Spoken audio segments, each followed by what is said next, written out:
So this is the sheep heart. This is the left auricle here. It's a little flap here. And then this is the right auricle here.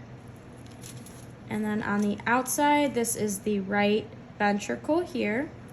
And over here, we have the left ventricle here. And then on the inside, we have the right ventricle right in here. And then on the other side is the left ventricle. And then this fiber along the heart is the chordae tendineae. And then the bicuspid valve is actually right here. And then the tricuspid valve is right inside here. All right, and the atrium for the right side is right here. And then the atrium for the left side is right here.